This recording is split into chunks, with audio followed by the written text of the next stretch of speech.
کیا ایسا مثالی باپ ہمیں نظر آتا ہے؟ بالکل ہیں بھی.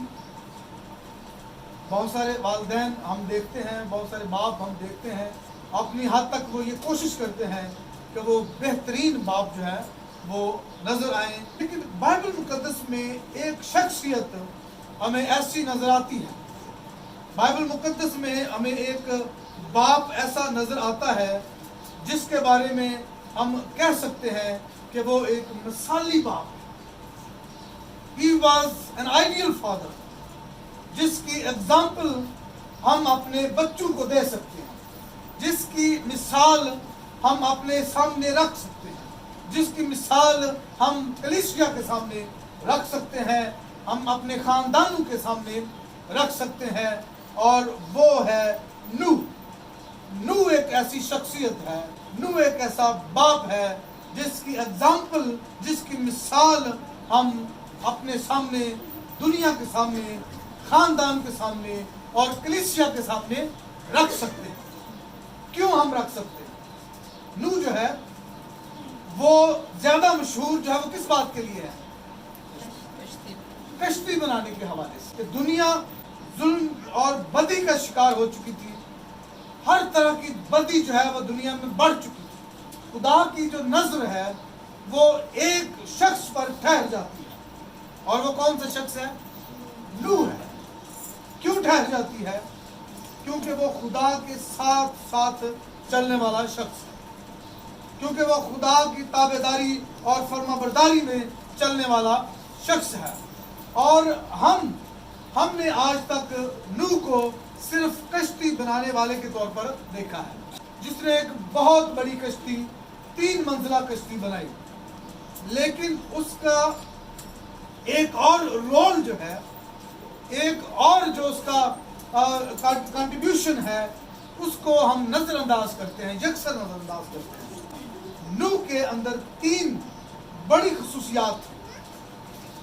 جو پہلی خصوصیت تھی جو اس کے اندر، وہ ایک بہترین رہنما تھا. He was a great leader. وہ ایک بہت بڑا لیڈر تھا، وہ ایک بہت بڑا رہنما تھا. ایسا رہنما جس کی ویژن اور جس کی رویا کو اس کی بیوی اور اس کے بیٹوں اور اس کی بہوؤں نے اڈاپٹ کیا، قبول کیا، اپنایا، اون کیا، اور اس رویا اور اس مقصد جو خدا نے اس کی زندگی میں رکھا، اس کی تکمیل میں اس کا پورا ساتھ دیا. یعنی لیڈر کو جو اپنے ارد گرد رہنے والے لوگوں کو متاثر کر سکے، ان پر اثر انداز ہو سکے، اور ان کو آگے کسی بہتر جگہ پر لے جانے کے لیے رہنمائی کر سکے. اس لیے وہ ایک بہترین رہنما تھا. اس کے ساتھ ساتھ وہ ایک بہترین منتظم تھا، انتظام کرنے والا. ایسا منتظم جس کے ساتھ مل کر سارے انتظام کرنے میں اس کی بیوی، اس کے بیٹوں اور اس کی بہوؤں نے مکمل طور پر اس کا ساتھ دیا، اس کے ساتھ مل کر کام کیا. کشتی بنانا اتنا آسان کام نہیں تھا. آج کے دور میں ٹیکنالوجی ہے، آج کے دور میں مشینیں ہیں، آج کے دور میں کرینز ہیں، آج کے دور میں بڑی جو کمپیوٹرائزڈ مشینیں ہیں، ٹیکنالوجی ہے. بڑی آسانی سے جو آج ہم نے پچھلے دنوں میں دیکھ رہا تھا کہ چائنا نے ایک دن میں 10 منزلہ عمارت جو ہے وہ بنا دی. کتنے دنوں میں؟ صرف ایک دن میں چین کے انجینئرز نے مل کر کوارڈینیشن کے ساتھ صرف ایک دن میں 10 منزلہ عمارت جو ہے وہ کھڑی کر دیا، ریکارڈ قائم کر دیا. کیونکہ ٹیکنالوجی ہے، مشینیں ہیں، کمپیوٹر ہے، انجینئرز ہیں. لیکن اس دور میں نو تھا، نہ مشینیں تھی، نہ ٹیکنالوجی تھی، لیکن اس نے یہ کام کر دکھایا ایک اچھے منتظم ہونے کی حیثیت سے. اور پھر جو اس کا تیسرا اہم اور بڑا رول جو ہے وہ باپ کا ہے، جس کو ہم اکثر نظر انداز کرتے ہیں. میں نے شروع میں کہا کہ ہم نے اس کو ایک کشتی بنانے والے کے طور پر دیکھا ہے کہ ہم تصویروں میں بھی دیکھتے ہیں, ہم موویز میں بھی دیکھتے ہیں, ہم فلموں میں بھی دیکھتے ہیں, ہم ٹی وی میں بھی دیکھتے ہیں, ہم کتابوں میں بھی پڑھتے ہیں, ہم بائبل میں بھی پڑھتے ہیں کہ ہم جانوروں کی تصویریں, جانور جو ہیں وہ لائن میں لگے ہیں اور کشتی کی طرف جا رہے ہیں, اور نوح جو ہے وہ کشتی کے دروازے پر کھڑا ہے اور جانوروں کی ایک لائن لگی ہوئی ہے اور وہ ان کو اندر داخل کر رہا ہے.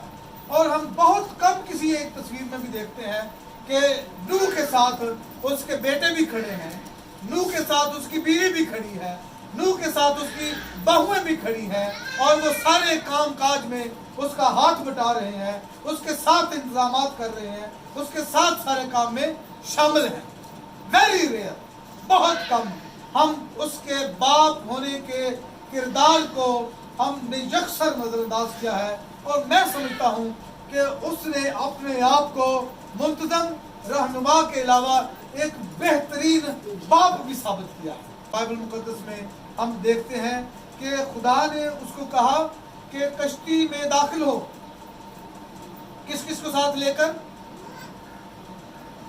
اپنی بیوی کو, اپنے بیٹوں کو, اپنے بیٹوں کی بیویوں کو, اور اس کے بعد تمام جانوروں کو. عبرانیوں کا جو مصنف ہے وہ تو یہاں تک کہتا ہے کہ نوح نے کشتی صرف اپنے گھرانے کے بچاؤ کے لیے بنائی, کہ نوح نے کشتی جو ہے وہ صرف اپنے گھرانے کے بچاؤ کے لیے بنائی.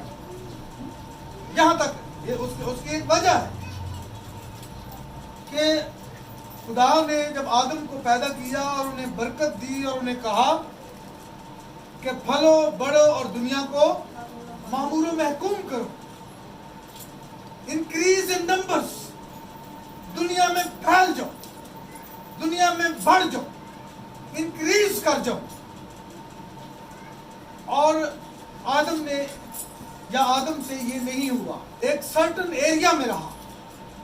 اور ہم بائبل میں سے دیکھتے ہیں کہ جب نوح کے بیٹے, اس کی بیوی اور اس کی بہویں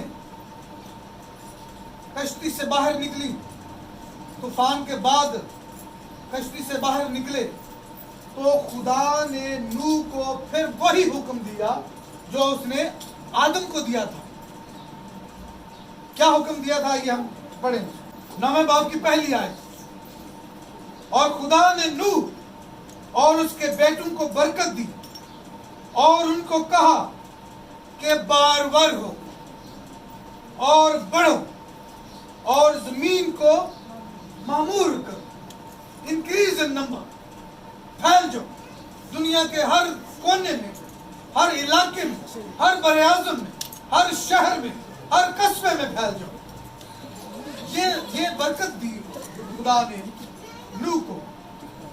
لیکن چونکہ آج ہم اس کے اوپر ہم بعد میں بات کرتے ہیں, چونکہ نوح کا جو کردار ہے, باپ ہونے کا کردار ہے, ہم اس کے اوپر بات کر رہے ہیں.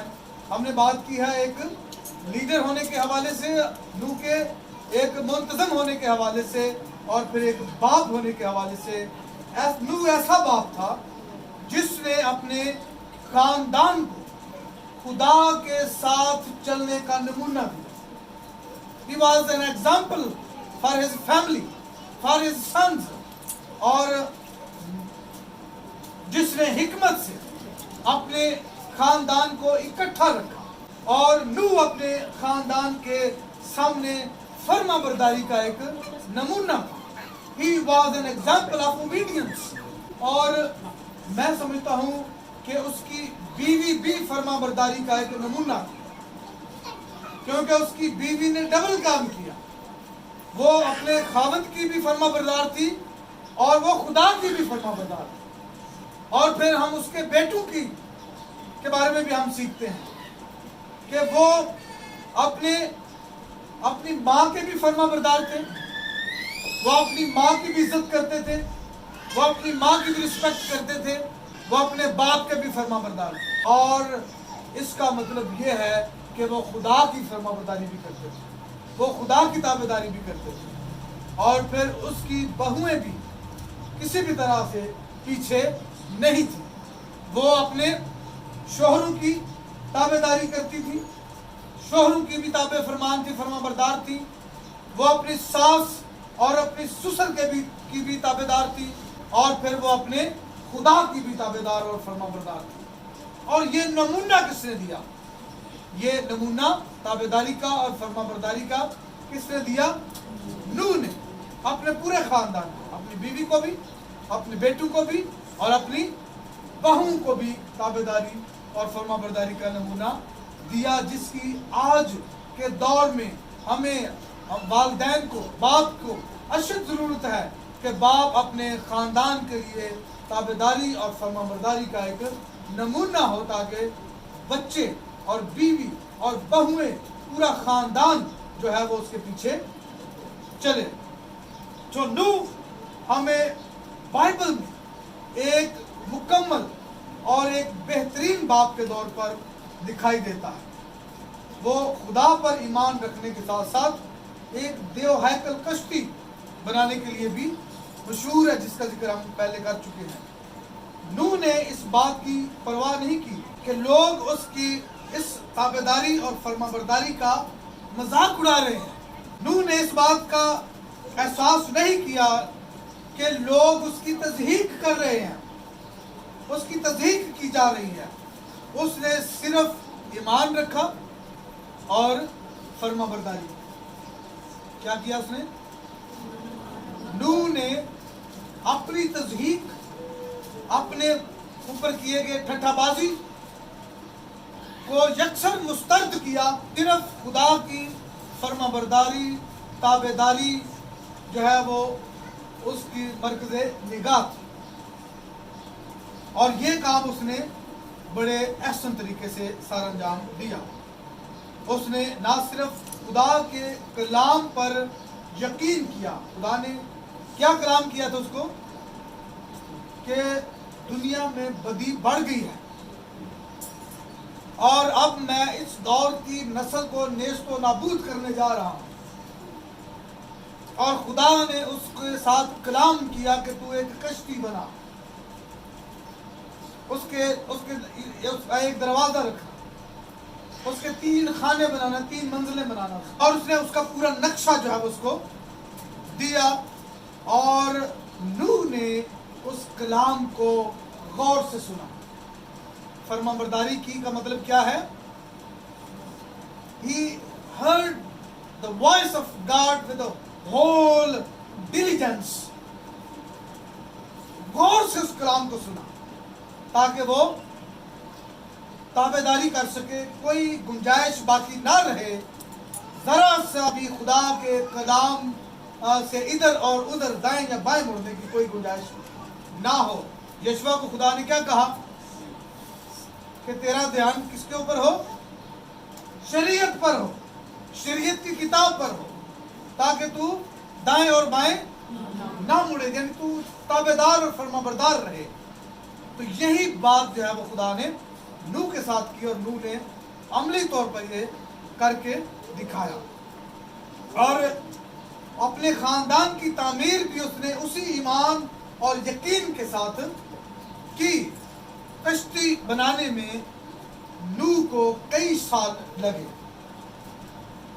لیکن اس سارے عمل میں اس کے بیٹوں اور اس کی بہو نے اور اس کی بیوی نے اس کا پورا ساتھ دیا.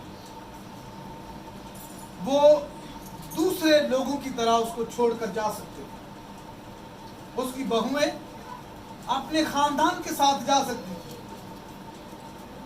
وہ بہویں کہہ سکتی تھی کہ ہم اپنے ماں باپ کے پاس جا رہے ہیں, ہم اپنے بھائیوں کے ساتھ جا رہے ہیں. لیکن انہوں نے اپنے شوہروں کے ساتھ رہنا پسند کیا اور انتخاب کیا.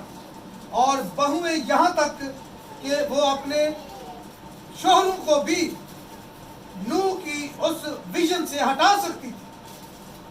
ٹھیک ہے نا, بہویں جو ہیں وہ یہ شرط رکھ سکتی تھی کہ ہمیں رکھو یا اپنے باپ کو رکھو, ہمیں رکھو یا اپنی ماں کو رکھو, ہم نے تو ادھر نہیں رہنا, ہم جاتی ہیں.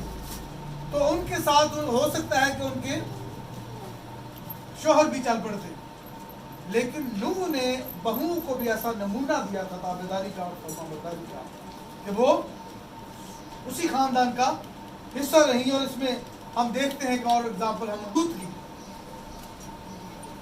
نوح جو ہے نے اسی ظلم سے بھری ہوئی اور بدی سے ناراست دنیا میں سے بہویں جو ہے وہ چنی.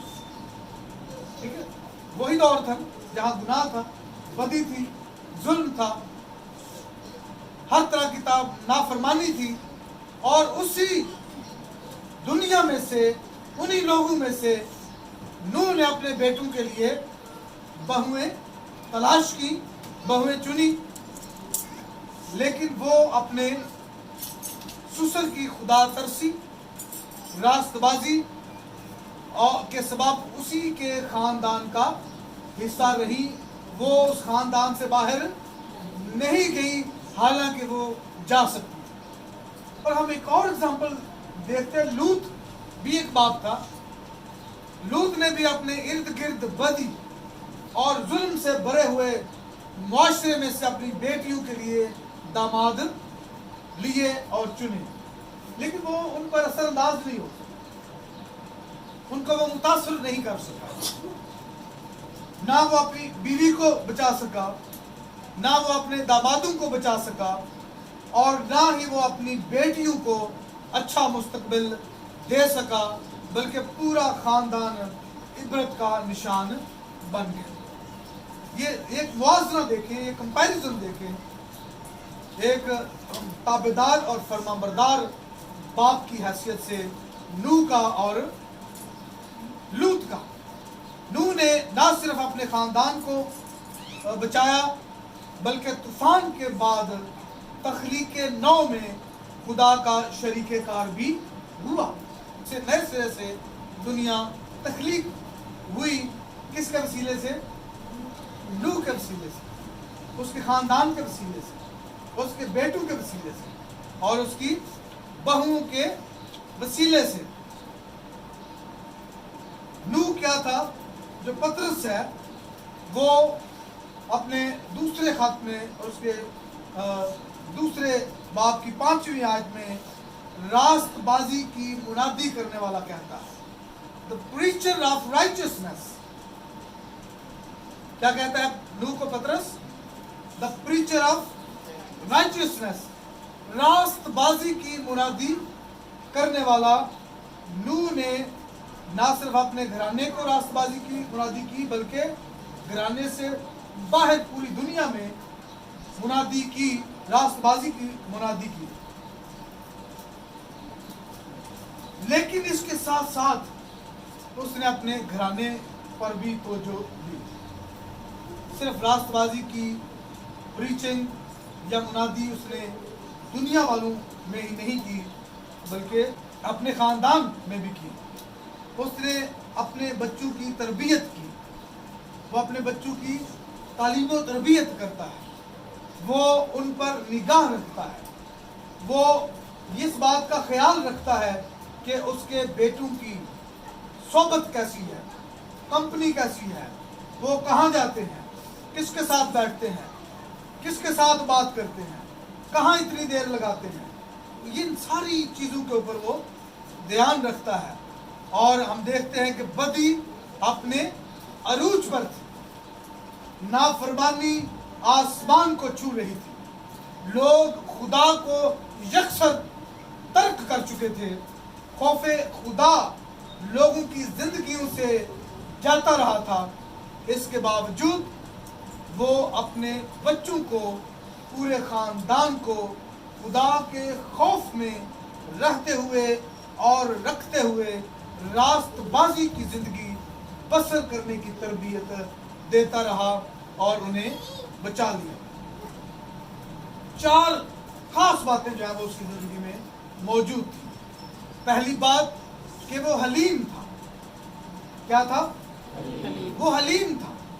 ایسا نہیں ہے، حلیم ہونے کا مطلب یہ نہیں ہے کہ بندہ آنکھیں بند کر کے دعا میں لگا رہے بس، اور اس کے گھر میں جو مرضی ہوتا رہے، اس کے بچے جو مرضی کرتے رہے. کہ نہیں جی میں تو حلیم شخص ہوں.